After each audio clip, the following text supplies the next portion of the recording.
Ya, dan bagaimana perkembangan penyelidikan penyebab kebakaran di Lapas Kelas 1 Tangerang dan juga identifikasi korban tewas? Untuk mengetahuinya kami telah terhubung dengan koresponden CNN Indonesia Arman Helmi di Lapas Kelas 1 Tangerang dan juga produser lapangan Diego Basro di Rumah Sakit Polri Kramat Jati, Jakarta. Kita ke Arman terlebih dahulu. Selamat pagi.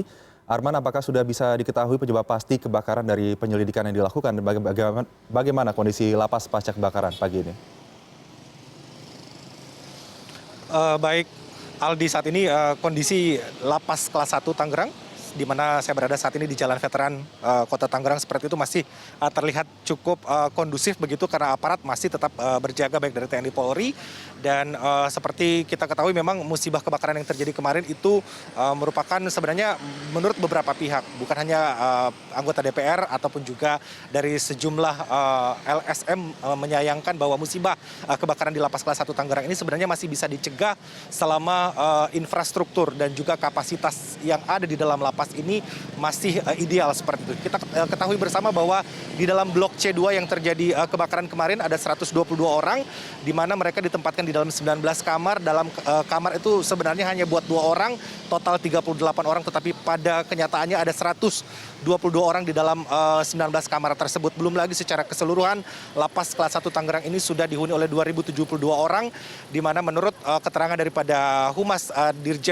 Direktorat Jenderal Pemasyarakatan sudah over capacity sekitar 250%, tetapi Menkumham Yasona Lauli kemarin juga menyatakan bahwa over capacity ini bahkan sudah mencapai 400%. Jadi masalah ini juga merupakan salah satu penyebab kenapa kebakaran bisa dikatakan kerap terjadi di beberapa lembaga pemasyarakatan di Indonesia seperti itu. Dan untuk olah TKP tadi kami coba menanyakan kepada Kepala Lapas Pak Victor Teguh Prihartono seperti itu bersama dengan Komnas HAM tadi sempat hadir ataupun juga meninjau seperti apa kondisi di lapas ini. Baik Komnas HAM ataupun juga Kepala Lapas sendiri mengatakan bahwa memang masalah over kapasitas itu adalah salah satu penyebab utama dan bukan hanya di Lapas Kelas 1 Tangerang saja tapi overall pada umumnya semua lembaga pemasyarakatan ataupun juga rumah tahanan di Indonesia itu mengalami over capacity dan ini adalah masalah sistemik seperti itu dan Komnas HAM juga meminta kepada pemerintah, kepada Komnas HAM, kepada Kemenkumham maksud kami agar supaya mengusut dengan tuntas kasus kebakaran ini dengan seterang-terangnya dan setransparan mungkin seperti itu. Kepala Lapas sendiri juga memberikan keterangan kepada kami bahwa olah TKP masih tetap terus dilakukan oleh Puslap 4 Mabes Polri. Mereka masih menunggu apa penyebab utama terjadinya kebakaran di blok C2, tapi sejauh ini masih belum ada hasilnya, masih ditunggu.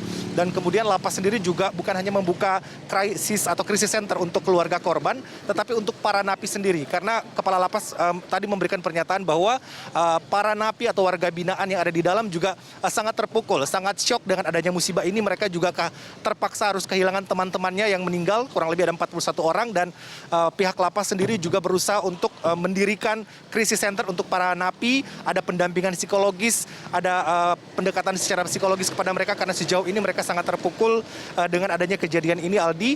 Dan juga ada posko antemortem di mana keluarga yang bisa datang memberikan data-data berupa foto ataupun juga KTP ataupun juga ijazah daripada korban untuk diperiksa sebagai bahan untuk identifikasi korban di Rumah Sakit Polri Kramat Jati seperti itu. Tapi sejauh ini kami masih menunggu hasil olah TKP seperti apa karena memang masih berlanjut seperti itu pemeriksaan di dalam, Aldi. Ya, Arman, mungkin satu pertanyaan lagi. Saat ini kan lapas dikatakan sudah over kapasitas lebih dari 400%.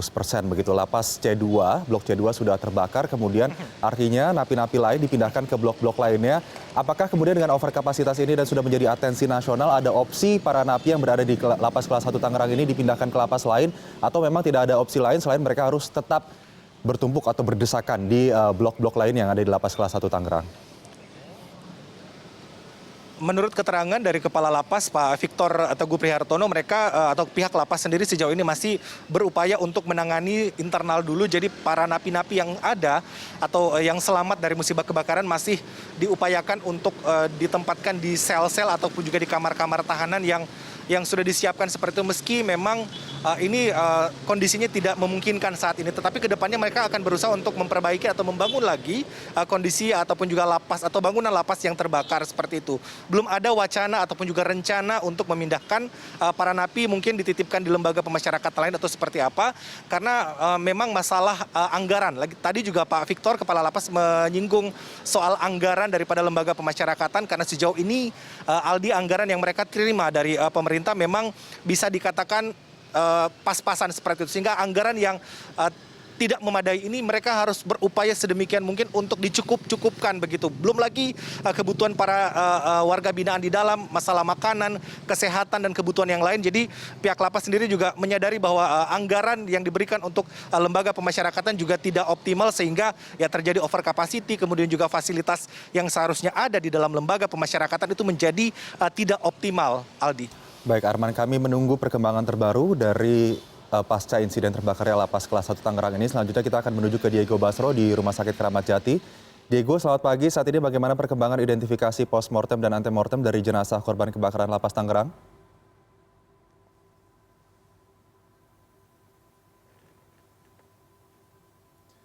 Ya, Diego, bagaimana perkembangan identifikasi jenazah korban terbakarnya lapas kelas 1 Tangerang di sana?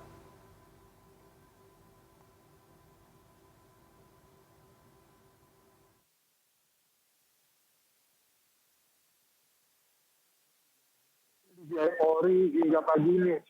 Dan memang proses identifikasi yang dilakukan oleh tim DJI Polri ini cukup sulit mengingat kondisi jenazah yang hangus terbakar. Oleh karena itu hingga saat ini masih belum ada jenazah di antara 41 jenazah tersebut yang teridentifikasi oleh tim DJI Polri. Dan hingga pagi ini tim DJI Polri masih terus mengumpulkan data-data terkait dengan identitas 41 jenazah tersebut, di mana hari ini data-data yang dikumpulkan adalah data-data antemortem yang dikumpulkan dari pihak keluarga. Data-data antemortem ini merupakan ciri-ciri dari korban kebakaran lapas kelas 1 Tangerang tersebut yang dikumpulkan dari pihak keluarga, di mana data-data ini merupakan data-data ciri-ciri sebelum korban meninggal dunia.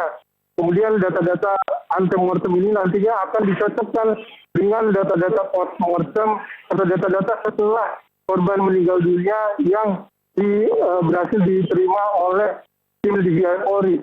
Dan saat ini berdasarkan informasi terakhir yang kami terima, sudah ada 36 pihak keluarga yang datang untuk memberikan data-datanya, baik berupa data-data primer maupun data-data sekunder, di mana data-data primer tersebut berupa pemeriksaan gigi, kemudian juga ada sampel DNA, dan juga data-data terkait dengan sidik jari. Selain itu juga ada wawancara yang dilakukan oleh tim DJI Polri untuk menggali keterangan atau informasi terkait jenazah yang berupa data-data sekunder, baik itu merupakan catatan medis, kemudian properti-properti yang dimiliki oleh satu jenazah tersebut.